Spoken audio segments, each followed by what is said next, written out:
I'm sure most of you know how it feels to be slowly suffocating underneath an ever-growing pile of TV shows that you want to watch through.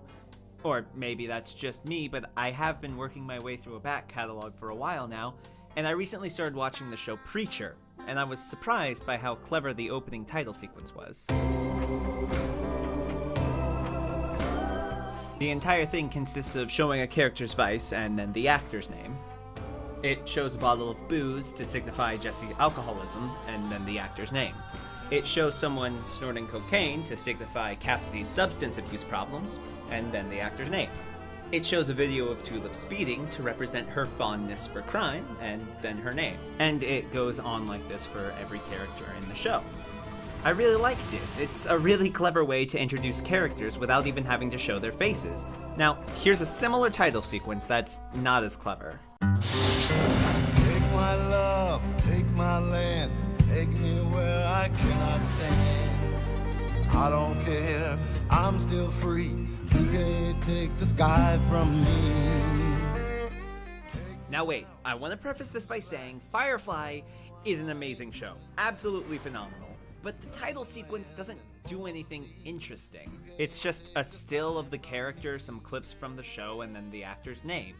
It gets the job done fine and succeeds at what it's supposed to do, but it's not really interesting, it's just average. The opening credits of a show can be really smart and do a lot of really cool things. And if you think the only thing the title sequence can do is show some cool stuff while getting the names of the actors out of the way, well, just hear me out, okay? Like with the credits from Preacher, the titles can give us information on the character by literally showing the connection between the two objects. The Defenders does this in a really clever way too. The credits tell us the four heroes are literally made by the city. They don't really get to be anything other than what the city makes them. Something similar to this is achieved with the credits of True Detective. The credits show us silhouettes of the main heroes, but the backgrounds of each of these silhouettes is filled in with images of a decrepit, broken city to show and illustrate how decrepit and broken these people are on the inside. But you don't need a bunch of super flashy visuals to do something like this. You can do it in a more subtle way. The intro to every episode of The Odd Couple shows the two main characters, Oscar and Felix, as they go about a normal day in the city, and it's a wonderful juxtaposition of how nagging and clean Felix is, as contrasted with how dirty and how little Oscar cares about things. The opening credits can put the viewer in a specific headspace. My favorite example of this is BoJack Horseman. BoJack is a stoner and alcoholic who spends most of his time stumbling his way through life, and the credits before every episode with their psychedelic music and illogical physics help us empathize with that emotion. Oh, and side note, it's super cool the way they were able to animate these shots. It totally looks like there's a GoPro stuck to a stick strapped to his chest. It looks awesome. Dexter is another really cool example of this. The titles show the morning routine of a serial killer. Everything's shot in a way that purposely excludes just enough information for you to wonder what it is that Dexter's actually doing.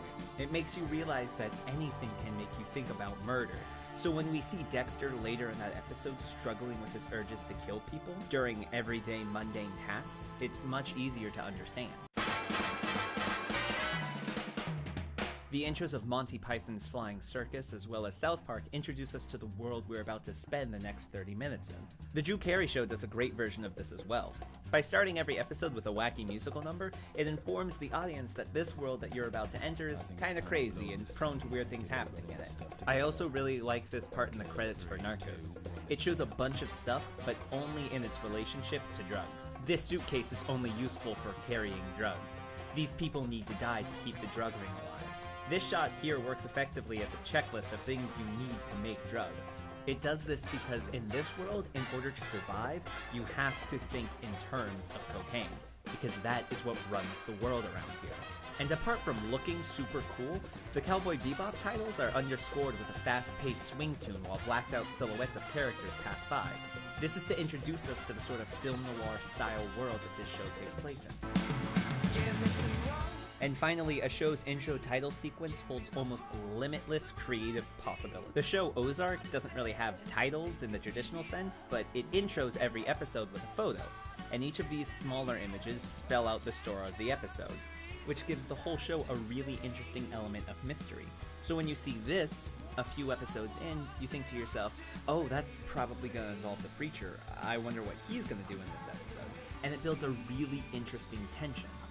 Oh, and I bet you didn't notice that each title spells out the name of the show, too.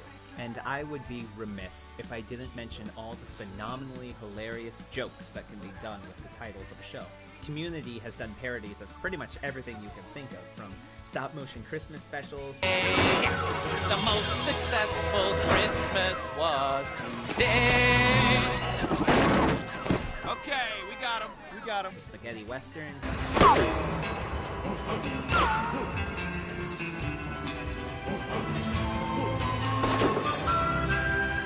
To Freaks and Geeks. Reputation.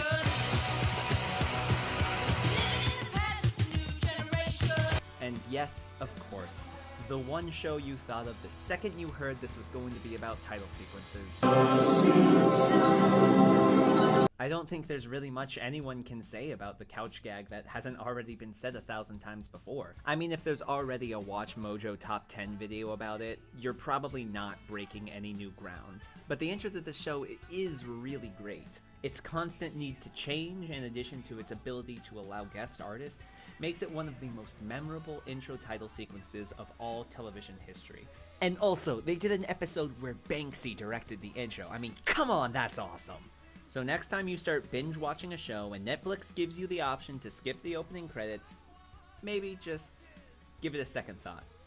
And if you're watching this and you still think credits should just be some flashy images with no real substance behind them, then I implore you to reconsider. And if there's a great opening credit sequence that I missed, let me know. I certainly can't have seen all of them. Thank you for watching.